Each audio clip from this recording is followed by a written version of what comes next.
Excerpt from a local newspaper. Ominous unknown killer is still at large. After weeks of unexplained murders, the ominous unknown killer is still on the rise. After little evidence has been found, a young boy states that he survived one of the killer's attacks and bravely tells his story. "I had a bad dream, and I woke up in the middle of the night," says the boy. "I saw that for some reason the window was open, even though I remember it being closed before I went to bed. I got up and shut it once more. Afterwards, I simply crawled under my covers and tried to get back to sleep. That's when I had a strange feeling, like someone was watching me. I looked up and nearly jumped out of my bed. There, in the little ray of light, illuminating from between my curtains, were a pair of two eyes. These weren't regular eyes. They were dark, ominous eyes. They were bordered in black and just plain out terrified me. That's when I saw his mouth, a long, horrendous smile that made every hair on my body stand up. The figure stood there, watching me. Finally, after what seemed like forever, he said it. A simple phrase, but said in a way only a madman could speak. He said, "Go to sleep." I let out a scream. That's what sent him at me. He pulled up a knife, aiming at my heart. He jumped on top of my bed. I fought him back. I kicked. I punched. I rolled around, trying to knock him off me. That's when my dad busted in. The man threw the knife. It went into my dad's shoulder. The man probably would have finished him off if one of the neighbors hadn't alerted the police. They drove into the parking lot and ran towards the door. The man turned and ran down the hallway. I heard a smash, like glass breaking. As I came out of my room, I saw the window pointing towards the back of my house was broken. I looked out it to see him vanish into the distance. I can tell you one thing. I will never forget that face. Those cold, evil eyes, and that psychotic smile. They will never leave my head. Police are still on the look for this man. If you see anyone that fits the description in this story, please contact your local police department. Jeff and his family had just moved into a new neighborhood. His dad had gotten a promotion at work, and they thought it would be best to live in one of those fancy neighborhoods. Jeff and his brother Lou couldn't complain, though. A new, better house. What was not to love? As they were getting unpacked, one of their neighbors came by.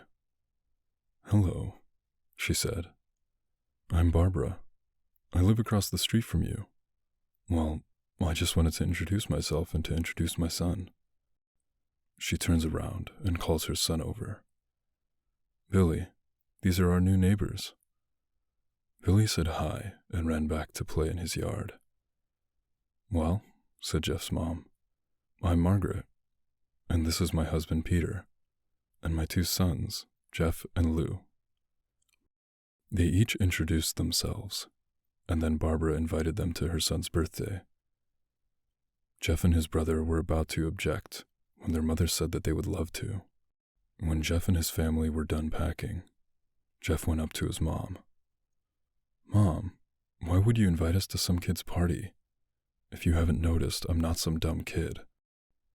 "Jeff," said his mother, "we just moved here. We should show that we want to spend time with our neighbors. Now, we're going to that party, and that's final." Jeff started to talk, but stopped himself, knowing that he couldn't do anything. Whenever his mom said something, it was final. He walked up to his room and plopped down on his bed. He sat there looking at his ceiling when suddenly he got a weird feeling. Not so much pain, but a weird feeling. He dismissed it as just some random feeling. He heard his mother call him down to get his stuff, and he walked down to get it. The next day, Jeff walked downstairs to get breakfast and got ready for school. As he sat there, eating his breakfast, he once again got that feeling. This time it was stronger. It gave him a slight tugging pain, but he once again dismissed it. As he and Lou finished breakfast, they walked down to the bus stop. They sat there waiting for the bus, and then, all of a sudden, some kid on a skateboard jumped over them, only inches above their laps. They both jumped back in surprise. "Hey, what the hell?" The kid landed and turned back to them. He kicked his skateboard up and caught it with his hands. The kid seems to be about 12, 1 year younger than Jeff. He wears an Aeropostale shirt and ripped blue jeans. Well, well, well, it looks like we got some new meat. Suddenly, 2 other kids appeared. One was super skinny, and the other was huge. "Well, since you're new here, I'd like to introduce ourselves. Over there is Keith." Jeff and Lou looked over to the skinny kid. He had a dopey face that you would expect a sidekick to have. "And he's Troy." They looked over at the fat kid. Talk about a tub of lard. This kid looked like he hadn't exercised since he was crawling. "And I," said the first kid, "am Randy.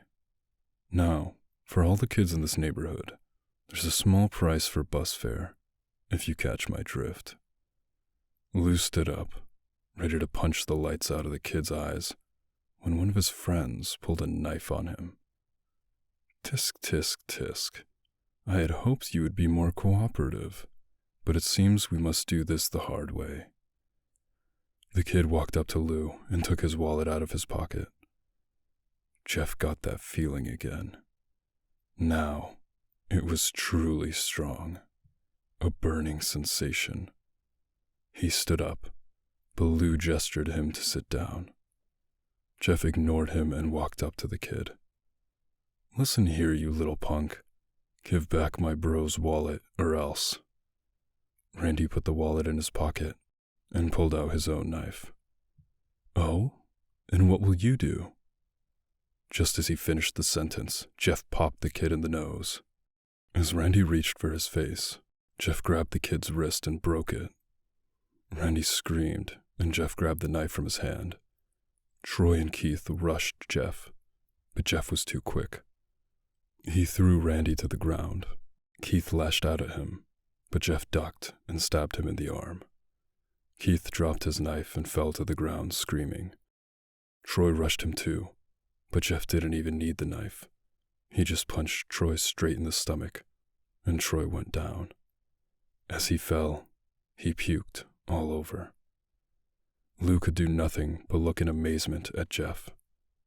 "Jeff, how'd you—" was all he said. They saw the bus coming and knew they'd be blamed for the whole thing, so they started running as fast as they could. As they ran, they looked back and saw the bus driver rushing over to Randy and the others. As Jeff and Lou made it to school, they didn't dare tell what happened. All they did was sit and listen.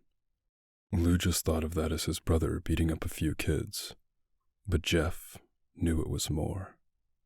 It was something scary. As he got that feeling, he felt how powerful it was, the urge to just hurt someone. He didn't like how it sounded, but he couldn't help feeling happy.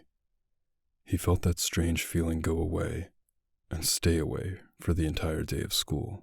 As he walked home, thinking of the whole thing near the bus stop, and how now he probably wouldn't be taking the bus anymore, he felt happy. When he got home, his parents asked him how his day was, and he said, in a somewhat ominous voice, It was a wonderful day. Next morning, he heard a knock at his front door. He walked down to find 2 police officers at the door, his mother looking back at him with an angry look. "Jeff, these officers tell me that you attacked 3 kids, that it wasn't regular fighting, and that they were stabbed. Stabbed, son." Jeff's gaze fell to the floor, showing his mother that it was true. "Mom, they were the ones who pulled the knives on me and Lou." "Son," said one of the cops, "we found 3 kids, 2 stabbed, 1 having a bruise on his stomach, and we have witnesses proving that you fled the scene. Now, what does that tell us?" Jeff knew it was no use. He could say him and Lou had been attacked, but then there was no proof it was not them who attacked first. They couldn't say that they weren't fleeing, because truth be told, they were. So Jeff couldn't defend himself or Lou. "Son, call down your brother." Jeff couldn't do it since it was he who beat up all the kids. "Sir, it was me. I was the one who beat up the kids. Lou tried to hold me back, but he couldn't stop me." The cop looked at his partner and they both nod. "Well, kid, looks like over a year in juvie." "Wait," says Lou. They all looked up to see him holding a knife. The officers pulled their guns and locked them on Lou. "It was me. I beat up those little punks. Have the marks to prove it." He lifted up his sleeves to reveal cuts and bruises, as if he was in a struggle. "Son, just put the knife down," said the officer. Lou held up the knife and dropped it to the ground. He put his hands up and walked over to the cops. "No, Lou, it was me. I did it." Jeff had tears running down his face. "Huh, poor bro, trying to take the blame for what I did. Well, take me away." The police led Lou out to the patrol car. "Lou, tell them it was me. Tell them.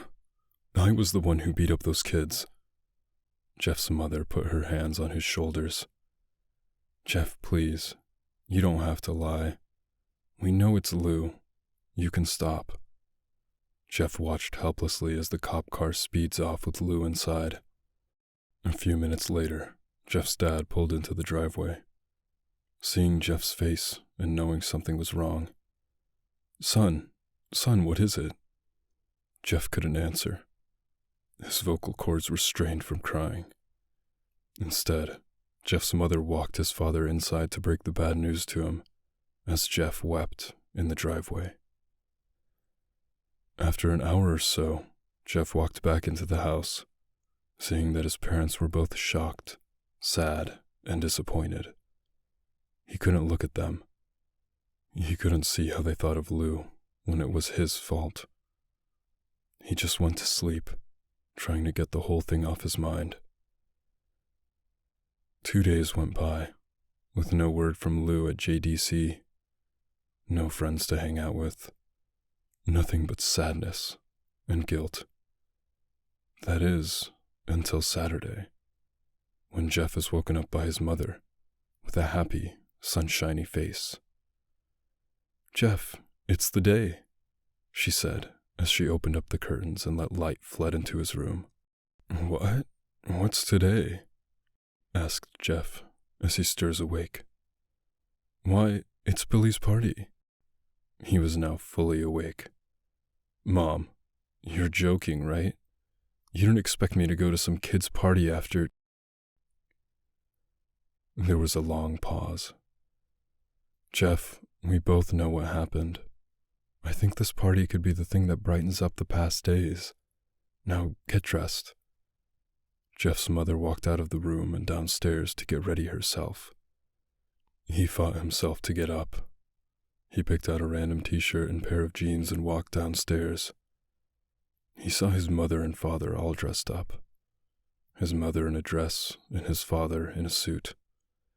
He thought, why would they ever wear such fancy clothes to a kid's party? "Son, is that all you're going to wear?" said Jeff's mom. Better than wearing too much, he said. His mother pushed down the feeling to yell at him and hid it with a smile. Now, Jeff, we may be overdressed, but this is how you go if you want to make an impression, said his father. Jeff grunted and went back up to his room. I don't have any fancy clothes, he yelled downstairs. Just pick out something, called his mother. He looked around in his closet for what he would call fancy. He found a pair of black dress pants he had for special occasions, and an undershirt. He didn't find a shirt to go with it, though. He looked around and found only striped and patterned shirts, none of which go with dress pants. Finally, he found a white hoodie and put it on. You're wearing that? They both said. His mother looked at her watch. Oh, no time to change. Let's just go, she said as she herded Jeff and his father out the door. They crossed the street over to Barbara and Billy's house. They knocked on the door, and at it was Barbara, who, just like his parents, was way overdressed. As they walked inside, all Jeff could see were adults, no kids. The kids are out in the yard, Jeff. How about you go and meet some of them? Said Barbara. Jeff walked outside to a yard full of kids. They were running around in weird cowboy costumes and shooting each other with plastic guns. He might as well be standing in a Toys R Us. Suddenly, a kid came up to him and handed him a toy gun and a hat. Hey, wanna play? He said. No, kid, I'm way too old for this stuff. The kid looked at him with that weird puppy dog face. Please, said the kid. Fine, said Jeff. He put on the hat and started to pretend shoot at the kids. At first, he thought it was totally ridiculous. But then, he started to actually have fun. It might not have been super cool, but it was the first time he had done something that took his mind off of Lou. So he played with the kids for a while, until he heard a noise. A weird, rolling noise. Then it hit him. Randy, Troy, and Keith all jumped over the fence on their skateboards. Jeff dropped the fake gun and ripped off the hat. Randy looked at Jeff with a burning hatred. Hello, Jeff, is it? He said. We have some unfinished business. Jeff saw his bruised nose. I think we're even. I beat the crap out of you, and you got my brother sent to JDC. Randy got an angry look in his eyes. Oh no, I don't go for even. I go for winning. You may have kicked our asses that one day, but not today. As he said that, Randy rushed at Jeff. They both fell to the ground. Randy punched Jeff in the nose, and Jeff grabbed him by the ears and headbutted him. Jeff pushed Randy off of him, and both rose to their feet. Kids were screaming and parents were running out of the house. Troy and Keith both pulled guns out of their pockets. No one interrupts, or guts will fly, they said. Randy pulled a knife on Jeff and stabbed it into his shoulder. Jeff screamed and fell to his knees. Randy started kicking him in the face. After 3 kicks, Jeff grabs his foot and twists it, causing Randy to fall to the ground. Jeff stood up and walked towards the back door. Troy grabbed him. Need some help? He picks Jeff up by the back of the collar and throws him through the patio door. As Jeff tries to stand, he is kicked down to the ground. Randy repeatedly starts kicking Jeff until he starts to cough up blood. Come on, Jeff. Fight me. He picks Jeff up and throws him into the kitchen. Randy sees a bottle of vodka on the counter and smashes the glass over Jeff's head. Fight! He throws Jeff back into the living room. Come on, Jeff. Look at me. Jeff glances up, his face riddled with blood. I was the one who got your brother sent to JDC, and now you're just gonna sit here and let him rot in there for a whole year? You should be ashamed. Jeff starts to get up. Oh, finally. You stand and fight. Jeff is now to his feet. blood and vodka on his face. Once again, he gets that strange feeling, the one in which he hasn't felt for a while. "Finally, he's up," says Randy as he runs at Jeff. That's when it happens. Something inside Jeff snaps. His psyche is destroyed. All rational thinking is gone. All he can do is kill. He grabs Randy and pile drives him to the ground. He gets on top of him and punches him straight in the heart. The punch causes Randy's heart to stop. As Randy gasps for breath, Jeff hammers down on him. Punch after punch, blood gushes from Randy's body until he takes one final breath and dies. Everyone is looking at Jeff now. The parents, the crying kids, even Troy and Keith, although they easily break from their gaze and point their guns at Jeff. Jeff sees the guns trained on him and runs for the stairs. As he runs, Troy and Keith let out fire on him, each shot missing. Jeff runs up the stairs. He hears Troy and Keith follow up behind. As they let out their final rounds of bullets, Jeff ducks into the bathroom. He grabs the towel rack and rips it off the wall. Troy and Keith race in, knives ready. Troy swings his knife at Jeff, who backs away and bangs the towel rack into Troy's face. Troy goes down hard, and now all that's left is Keith. He is more agile than Troy, though, and ducks when Jeff swings the towel rack. He dropped the knife and grabbed Jeff by the neck. He pushed him into the wall. A thing of bleach fell down on top of him from the top shelf. It burnt both of them, and they both started to scream. Jeff wiped his eyes as best as he could. He pulled back the towel rack and swung it straight into Keith's head. As he lay there, bleeding to death, he let out an ominous smile. "What's so funny?" asked Jeff. Keith pulled out a lighter and switched it on. "What's funny," he said, "is that you're covered in bleach and alcohol." Jeff's eyes widened as Keith threw the lighter at him. As soon as the flame made contact with him, the flames ignited the alcohol in the vodka. While the alcohol burned him, the bleach bleached his skin. Jeff let out a terrible screech as he caught on fire. He tried to roll out the fire, but it was no use. The alcohol had made him a walking inferno. He ran down the hall and fell down the stairs. Everybody started screaming as they saw Jeff, now a man on fire, drop to the ground, nearly dead. The last thing Jeff saw was his mother and the other parents trying to extinguish the flame. That's when he passed out. When Jeff woke, he had a cast wrapped around his face. He couldn't see anything, but he felt a cast on his shoulder and stitches all over his body. He tried to stand up, but he realized that there was some tube in his arm, and when he tried to get up, it fell out, and a nurse rushed in. "I don't think you can get out of bed just yet," she said, as she put him back in his bed and reinserted the tube. Jeff sat there, with no vision, no idea of what his surroundings were. Finally, after hours, he heard his mother. "Honey, are you okay?" she asked. Jeff couldn't answer, though. His face was covered, and he was unable to speak. "Oh, honey, I have great news. After all the witnesses told the police that Randy confessed of trying to attack you, they decided to let Lou go." This made Jeff almost bolt up, stopping halfway, remembering the tube coming out of his arm. "He'll be out by tomorrow, and then you two will be able to be together again." Jeff's mother hugs Jeff and says her goodbyes. The next couple of weeks were those where Jeff was visited by his family.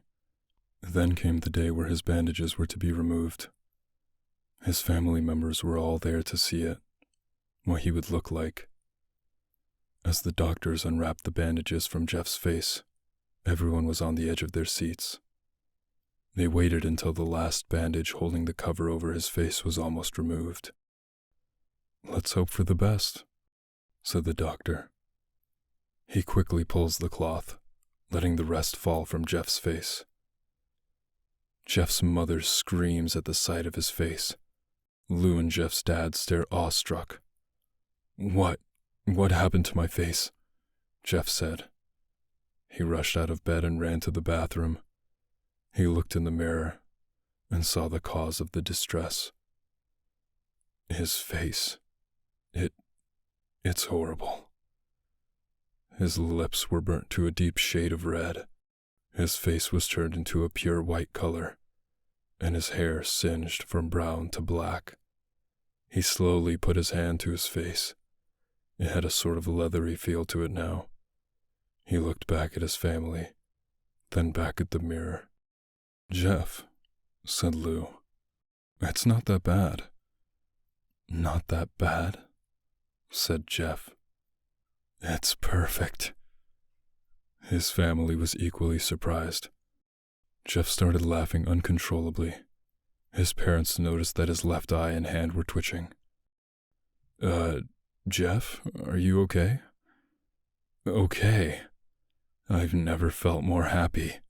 Look at me. This face goes perfectly with me." He couldn't stop laughing. He stroked his face, looking at it in the mirror. What caused this? Well, you may recall that when Jeff was fighting Randy, something in his mind, his sanity, snapped. Now he was left as a crazy killing machine. But his parents didn't know. "Doctor," said Jeff's mom, "is my son all right? You know, in the head?" "Oh yes, this behavior is typical for patients that have taken a very large amount of painkillers. If his behavior doesn't change in a few weeks, bring him back here, and we'll give him a psychological test." "Oh, thank you, doctor." Jeff's mother went over to Jeff. "Jeff, sweetie, it's time to go." Jeff looks away from the mirror, his face still formed into a crazy smile. "Okay, Mommy." His mother took him by the shoulder to get his clothes. "This is what came in," said the lady at the desk. Jeff's mom looked down to see the black dress pants and white hoodie her son wore.